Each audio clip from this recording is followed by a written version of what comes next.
1340, 96.5 KVGC. Once again, crews able to pick up that vehicle fire off of Comanche and Reservation Road that broke out about 6:30 this morning. By the time crews arrived, the vehicle fire had started in the engine compartment. Unfortunately, was fully involved when crews arrived. It did extend a bit into the surrounding vegetation, burning about a 10 by 10 spot, but crews, again, have extinguished that fire. Well, a fake law enforcement eradication team stole marijuana, cash, and a pickup truck recently. On Friday, Calaveras Sheriff's deputies responded to property off of Highway 26 in West Point to investigate a reported robbery.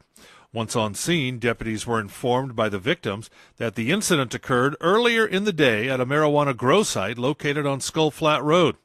The four victims told deputies that two vehicles entered the property, with the occupants identifying themselves as law enforcement. The victims said that there were between 5 and 6 suspects, and at least 3 of them were armed with guns. 2 of the victims were tied up by the suspects. One of the suspects reportedly was wearing a badge during the incident, but did not display any other law enforcement identification or markings. The suspects left the property with approximately 500 marijuana plants, a large amount of cash, and also stole a black Ford F-250 pickup truck with California license plate 8D as in dog 04533. That's 8D 04533. The identity of the suspects is unknown.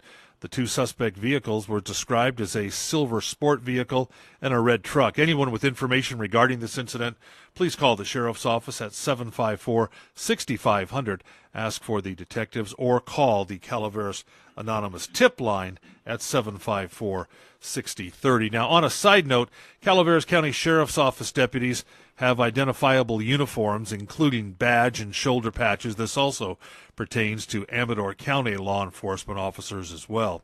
And deputies assigned to plainclothes assignments carry their department-issued badge and identification cards.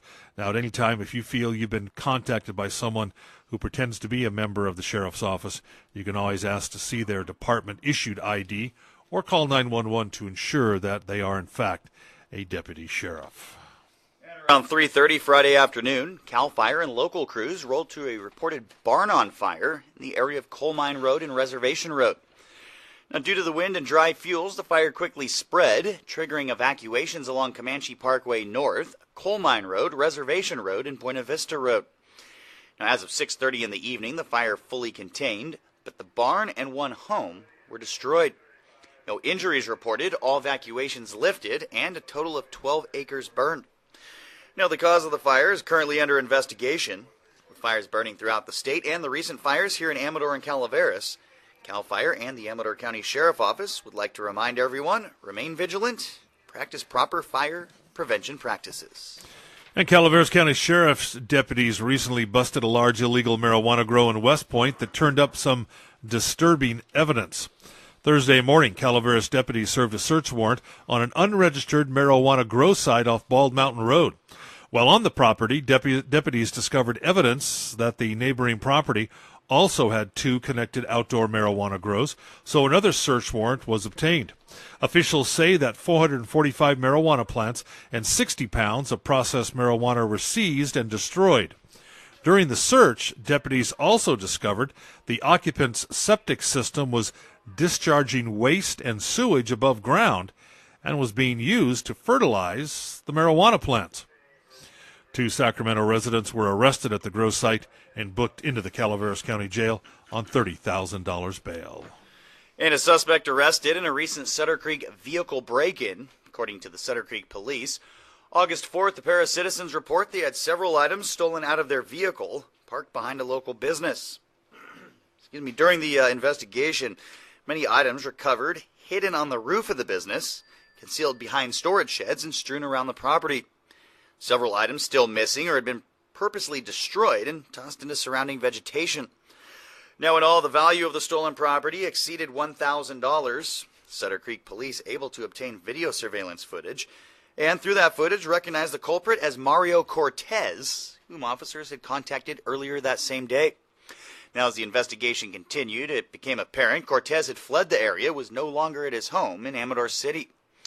Then on Thursday the 12th, officers learned Cortez had returned to Sutter Creek. He was tracked to a residence in Amador City, taken into custody for the earlier theft and vandalism without incident. Now, Cortez was booked into the Amador County Jail on charges of grand theft, theft with priors, and vandalism. Sutter Creek Police remind everyone, keep your doors locked, your valuables out of sight. And the Thundering Herd is reaching out to all Amador County for help to help others. The Amador High School football program will be accepting donations of clothing to help recent fire victims. According to Amador head coach Bill Baker, people who would like to donate to the fire relief efforts, the Amador football programs, with support from the Amador Touchdown Club, will be accepting donations of clothing tomorrow from 8 a.m. to noon. Neatly folded clothes and purchased items are welcome. Please bring items to the upper parking lot at Amador High School. Baker says many organizations and groups helped us outside of our community during the Butte fire, and the football family at Amador said they wanted to do something during these tough times and went to work to come up with a way to do their part in relief efforts for those affected by the fires. Again, the Amador High football team is collecting donations of clothing tomorrow from 8 a.m. to noon. Please bring items to the upper parking lot at Amador High School. Neatly folded used clothes and newly purchased items are welcome. And the Foothill Conservancy invites you to celebrate fall and meet the new executive director, Amanda Nelson. That'll take place this Saturday at the Volcano Union Inn from 4 p.m. to 6 p.m. You'll learn more about the Conservancy's current projects, socialize with Conservancy supporters, and enjoy the union's wonderful food and beverages. And get your tickets today for a night on Broadway. Amador High School Culinary, Floral, and Performing Arts presents the 14th Annual Broadway Dinner this Saturday at 6:30 at St. Catherine Drexel in Jackson. Enjoy a gourmet dinner, Broadway hits, the star dancers, live and silent auctions, floral raffle, and more. Now, reservations are required. Giles Turner, I talked to Giles today. He said there are just a few tickets left, under 10 tickets left. So if you want to attend, today's the day to call 267-0108 to purchase your tickets. And that's a look at local news on a Gold Country Monday morning from the KVGC News Center. I'm JD. And I'm Jim Geedy reporting.